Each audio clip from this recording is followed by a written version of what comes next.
I stood there, fingers tightening around the edge of a flimsy paper plate weighed down by lukewarm ribs and half a scoop of baked beans. My smile stretching too wide, too forced, the kind you wear when you're trying not to let your face betray the fact that you've just been gutted in front of 30 people. Susan Maddox. My mother-in-law wineglass raised high like she was toasting to my humiliation, said it loud enough for even the neighbors 2 houses over to hear.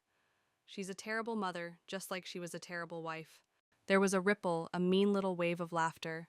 Not everyone, no, but enough. Enough to twist the knife. My husband's cousin snorted so hard into his plastic cup that beer sloshed over the rim. His aunt pressed her hand to her mouth, eyes dancing with a smile she didn't bother hiding. And somewhere behind me, someone murmured, "Well, she's not wrong," like I wasn't standing right there, like I was some ghost hovering just out of frame. My grip on the plate faltered. The ribs slid slightly, threatening to tumble. My hands were trembling so badly it startled me. I felt the heat bloom in my cheeks before I even realized I'd stopped breathing. My body's first instinct wasn't to speak, wasn't to fight back. It was to vanish. But I couldn't not with my son. Eli sitting just a few feet away on the patio steps, his little legs swinging slowly back and forth, his head tilted like he wasn't paying attention, but I knew better. Eli always listens. He hears even when no one wants him to. I searched the crowd for Brandon. My husband locked eyes with him across the yard. He didn't flinch, didn't frown, didn't defend me. He just smiled, this smug, performative smirk like his mother's insult was part of some long-standing inside joke they all shared. Maybe it was. The Maddoxes had always been adept at lacing their cruelty with charm, turning it into a game of who could land the sharpest jab with the straightest face. I never expected to be their favorite target, but there I was. I swallowed down the lump rising in my throat. I told myself, stay calm, do it for Eli, don't let them win. But before I could gather myself, something shifted. From the corner of my eye, I saw movement, a blur of red and blue. I turned just in time to see Eli, my 6-year-old son, in his well-worn Spider-Man t-shirt, the one with a stain from chocolate milk that never quite came out rising from the grass. I hadn't seen him move. One second he was by the steps, the next he was climbing onto a white plastic chair placed dead center in the yard like it was a stage. He didn't speak right away, just stood there squinting into the sunlight, fists balled at his sides. The laughter around us fizzled. Conversations trailed off mid-sentence. A few people let out soft chuckles expecting a dance, a song, maybe one of Eli's usual jokes. But I saw his face, and I knew. Susan was still sipping her wine when he said it.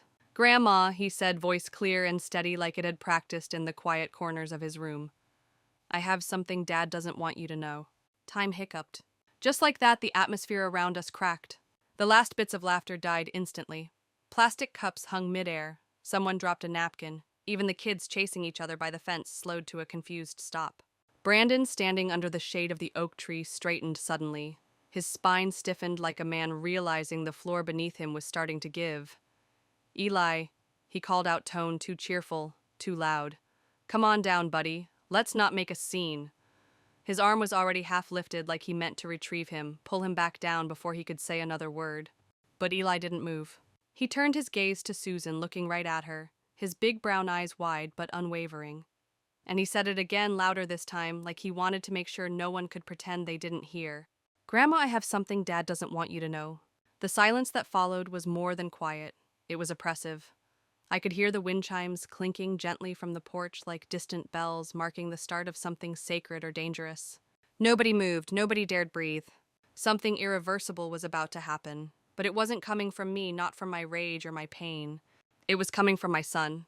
If this story resonates with you, if you've ever stood in a room full of people pretending you're invisible or raised a child braver than you knew possible, I'd love for you to stay with me here. Click like or subscribe to this channel if these stories matter to you. They matter to me.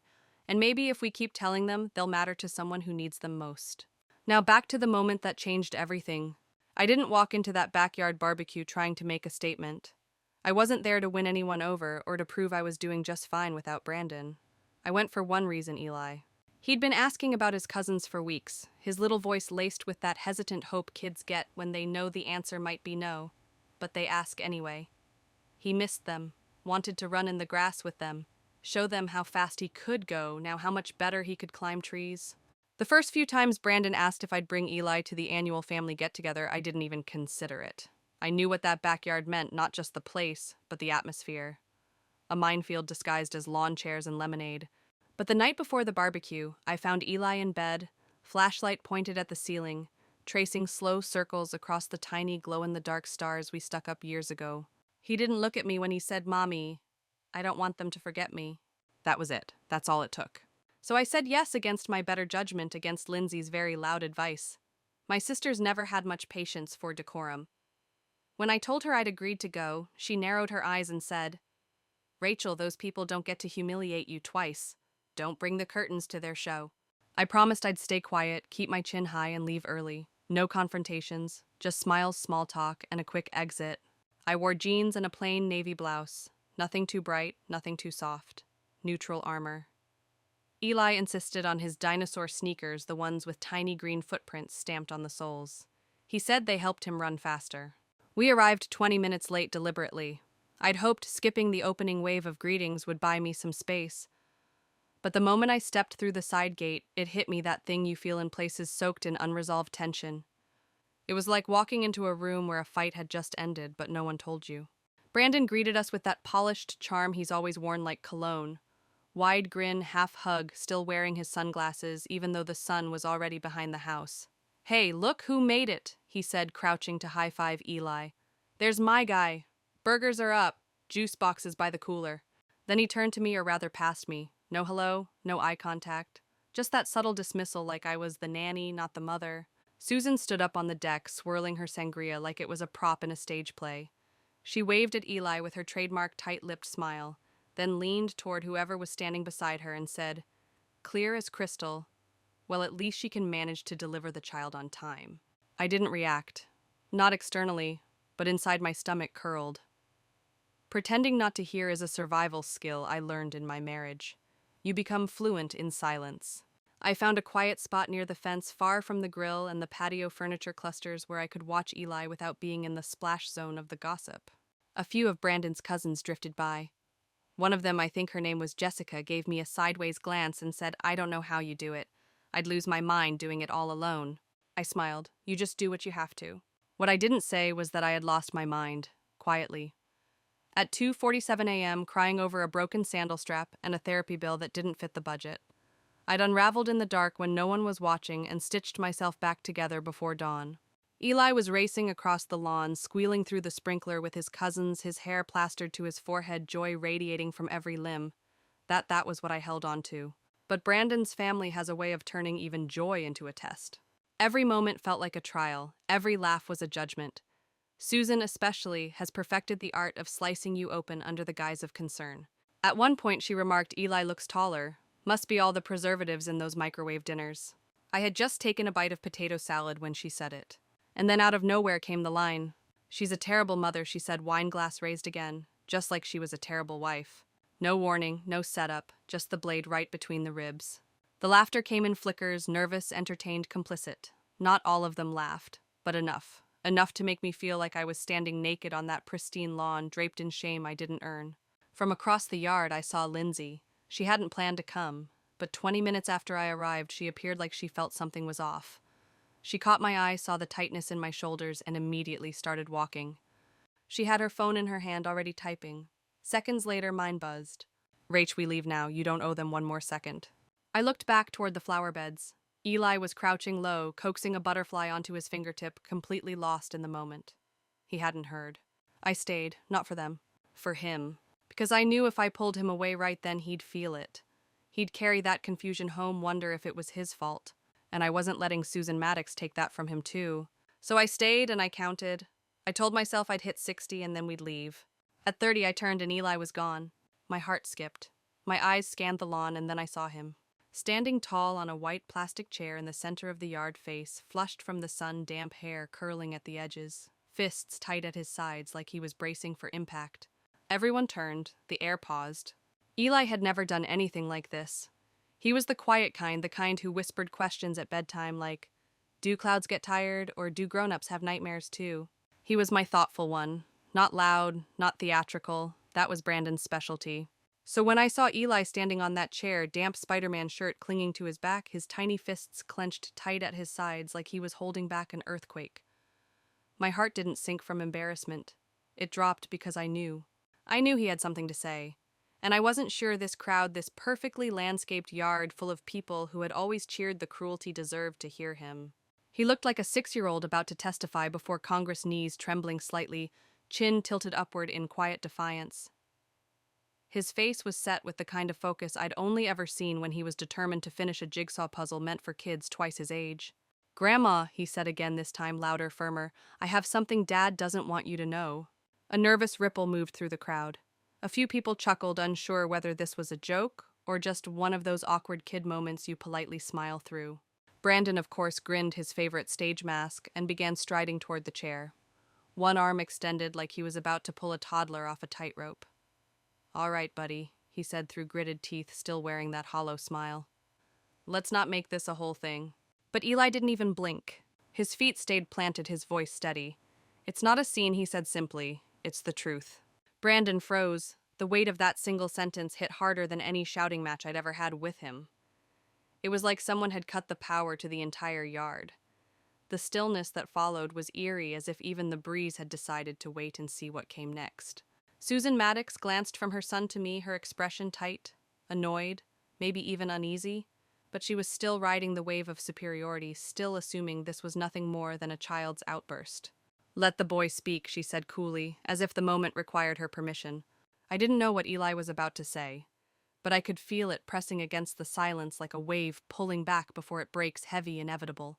"Eli," I called, gently, voice trembling, "you don't have to." He didn't look at me. "Daddy says mean things about Mommy on the phone when he thinks I'm asleep," he said, clear, measured. "He says she's useless, that she's broke, that she ruined everything."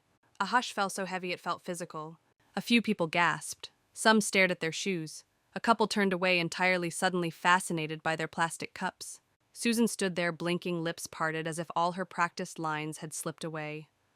The woman who always had something clever, something sharp, was now utterly mute.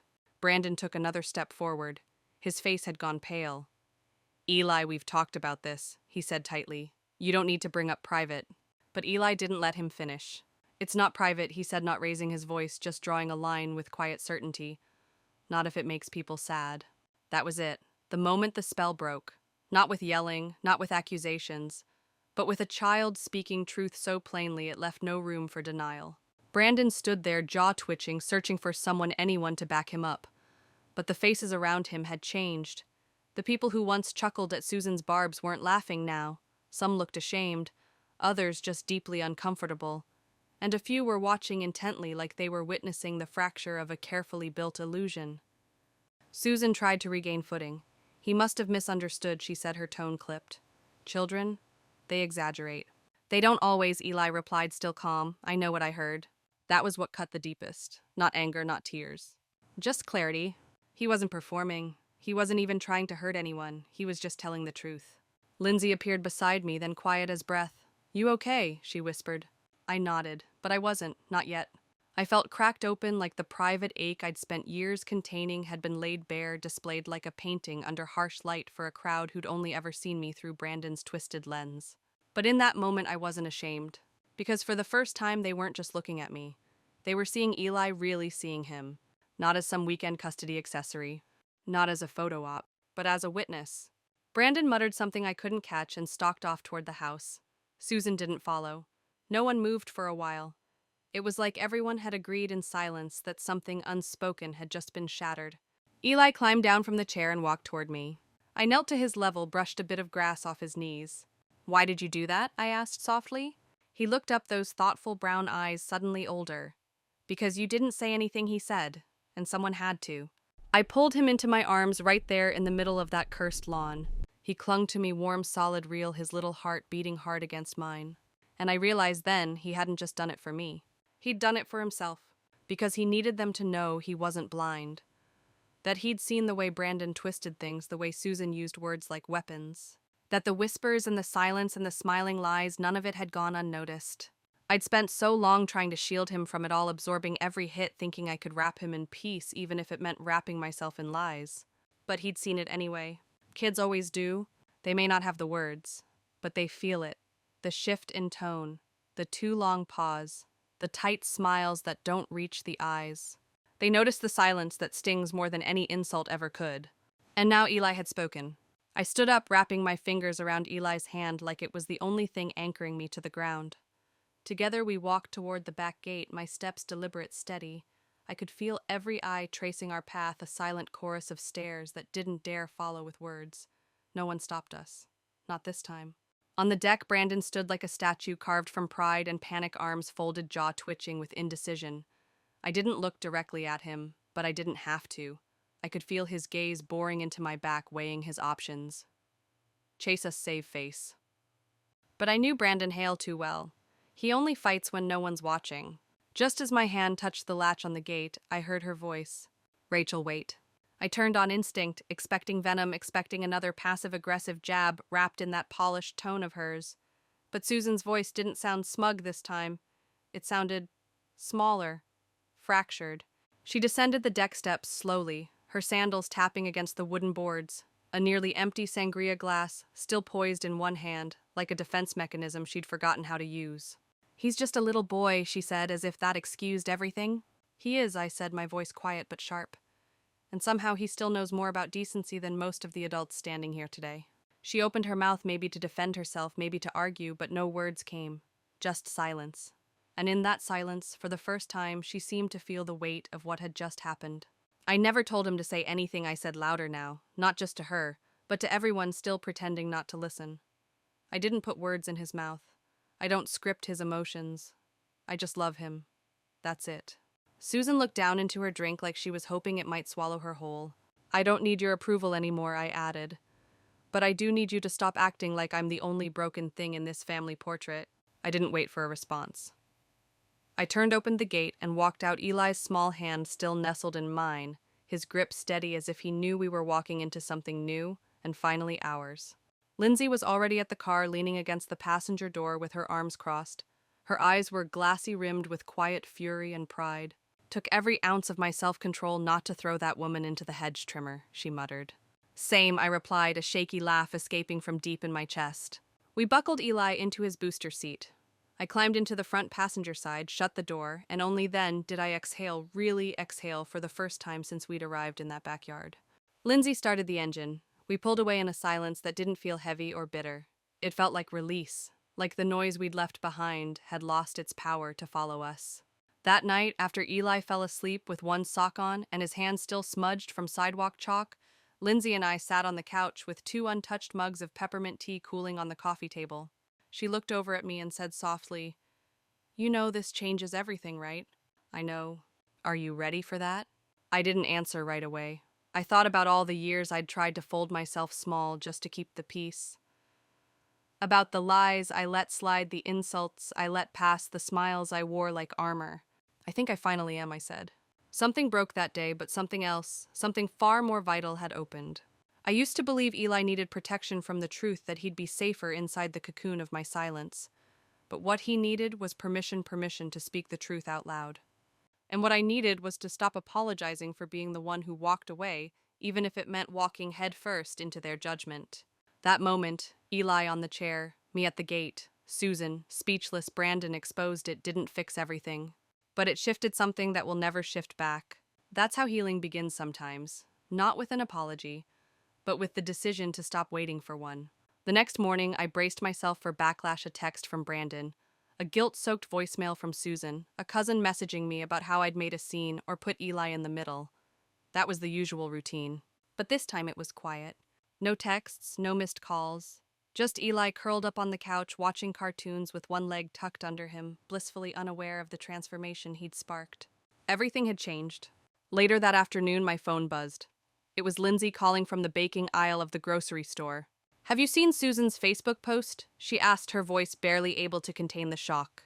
Why, I asked. What did she say? She wrote this whole reflection about how pain passes through generations and how kids sometimes shines a light. Adults are too afraid to switch on. She even quoted Eli that part about secrets that hurt people aren't private. I sat on the edge of my bed stunned. "You're kidding." "I'm not." She turned off the comments, "but it's public. It's there." I didn't know how to feel. This was the same woman who once told me I was lucky Brandon married me at all, now quoting my 6-year-old on social media. Part of me burned. The anger came in a slow wave, not explosive, just hot enough to sting, because how dare she quote my son after everything she said, after everything she allowed. Another part of me was confused, surprised even. The woman who once smirked while I stood humiliated was now using Eli's words, his truth, as her reflection point on social media. But the loudest feeling in the room wasn't rage. It was something quieter, stronger, something like validation. She had listened. She hadn't just heard Eli, she'd felt the weight of his voice. That night, Brandon finally called. His name lighting up my phone screen made my stomach clench. I almost didn't answer. But something in me, maybe closure, maybe habit, made me press accept. He launched right in exactly as expected. I don't know what you told him, Rachel, but he never used to talk like that. This isn't healthy. I let him go on. Let the words tumble out, the condescension, the blame, the fear disguised as concern. And when he finally paused to breathe, I spoke. Calm, but with the kind of steadiness you earn by surviving. Do you know what actually isn't healthy, Brandon? I asked. Teaching a child that love means staying quiet while someone you care about is being torn down. He let out this fake chuckle, the kind he uses when he wants to brush off discomfort. He's 6, Rachel. He doesn't understand the complexities. He understands more than you ever gave him credit for, I said. And I'm done pretending he's not listening, because he is. He always has been. There was a pause, a long one. Then, so what, you're going to let him speak for you now? No, I said, voice low but clear. I'm finally speaking for myself. He just had the guts to do it first. And then, without waiting for another rebuttal, I hung up. It wasn't about being petty. It was about finally ending a conversation on my terms, the way I should have years ago. A few days later, Susan showed up at my door. I opened it to find her standing there, not with her usual posturing or practiced smile, but with a brown paper bag in both hands and something on her face I hadn't seen before. Uncertainty. I came to apologize, she said before I could say a word. I stayed in the doorway, didn't invite her in. To me or to him? She hesitated. To both of you, she said. But her eyes flickered toward the hallway, toward where Eli's crayons were still scattered on the kitchen table. I got these from the bakery on Sycamore, she said, lifting the bag. The blueberry muffins. He used to like those, right? I nodded slowly, more surprised that she remembered than anything else. I don't know what to say, she admitted, her voice shaky. I never thought of myself as cruel. I thought I was protecting Brandon by tearing down what hurt him. I let her words hang in the air, not rushing to fill the silence. She looked down, exhaled. That wasn't right, she whispered. I see that now, I really do. I didn't invite her in, not yet. But I took the muffins. And I told her with steady eyes, if you want to show us you've changed, it has to start with what you do, not what you say. To her credit, she nodded. Before she turned to go, she looked back at me. He's brave, your son, she said softly. He's mine, I replied. She smiled, not smug, not polished, just tired. Of course he is. That night, as I tucked Eli into bed, he looked at me with those impossibly deep eyes and asked, Is Grandma still mad? No, I said. She's thinking. He tilted his head like he was filing that answer away in some growing folder of adult mysteries. And sometimes I added, that's harder than being mad. He was quiet for a moment. Then did I do something bad? I looked him straight in the eyes. No, sweetheart. You did something brave. And you told the truth. That's never bad. He nodded slowly, his lashes brushing his cheeks. I was scared. I know, I whispered, wrapping him into my arms. But you did it anyway. That's what makes you strong. And in that quiet, I realized the most powerful moment of all wasn't Susan's silence or Brandon's unraveling. It was this. Eli saw something wrong, and he believed he had the right to say something. Weeks have passed since that barbecue. The lawn's probably grown back over the spot where the plastic chair stood. The folding tables packed away. Susan's patriotic napkins, her solar lanterns likely shoved into a garage bin waiting for the next photo op. But I still think about that afternoon. Not because it broke me, though it did a little. Not because of what Susan said or what Brandon refused to say, but because of what my son did, and what it revealed, not just about the kind of boy he's becoming, but the kind of woman I finally let myself be. There's this strange stillness that comes the morning after a reckoning. Your body still buzzing with leftover adrenaline, your mind finally settling into quiet. That's what I felt brushing my teeth the next day, staring into the mirror. Not angry, not broken, just real. Like a woman who had walked through fire and stopped apologizing for smelling like smoke. It's wild how long we can carry shame that was never ours to begin with. I carried it when Brandon cheated, when he told people I was impossible, when Susan looked at me like I was the reason he didn't call on holidays. I carried it through our divorce, through mediation and custody hearings, through long nights when I sat on the floor beside Eli's bed wondering if I was enough. But that shame wasn't mine. It was something they handed me, and for too long I accepted it. Not anymore. The day Eli stood on that chair, he didn't just defend me, he gave me permission to finally put that weight down, to see myself the way he sees me. Not perfect, not always graceful, but safe, loving, enough. He reminded me that protecting our children doesn't always mean silencing the world. Sometimes it means letting them speak, even when their voices are small or trembling or wildly inconvenient. Especially then, things haven't magically improved. Brandon hasn't changed. He still spins his version of events when he can, still weaponizes pity when it suits him. But the power he held over me is gone, because I'm no longer standing alone in the truth. And neither is Eli. Susan hasn't called since the day she dropped off those muffins. And you know what? I haven't called her either. I don't need to. If she wants to rebuild something with Eli, she'll have to start from a place of honesty. No more backhanded compliments. No more sugar-coated cruelty. And if Susan never truly changes, if she slips back into old habits, into silence, sharpened like a knife that will be hers to carry, not mine. For the first time in years, I no longer feel like I'm trapped inside a version of the story someone else wrote about me, one where I was always too much or not enough, depending on the mood of the narrator. Now I'm writing my own story, not all at once, not loudly, but page by page with intention. Last week, I printed a photo of Eli from that afternoon, him standing on that flimsy white chair posture, straight sunlight bouncing off his damp hair, his mouth caught mid-sentence like he was holding the whole world accountable. I didn't frame it because it looked sweet or shareable. I framed it because it marked the moment everything shifted. The moment my son became more than my reason to endure, he became my reminder of who I am. That day, standing in front of people who thought they knew the whole story, Eli showed me something no one else had dared to offer: truth with no agenda. And in that moment, I remembered what I'd forgotten. I am not the woman they tried to convince me I was. I wasn't a terrible wife. I was a woman surviving a marriage with a man who never learned how to love without needing to win. And I'm not a terrible mother. I'm raising a boy who doesn't just know right from wrong, he knows when it's worth speaking out, even if his voice shakes. I'm not weak.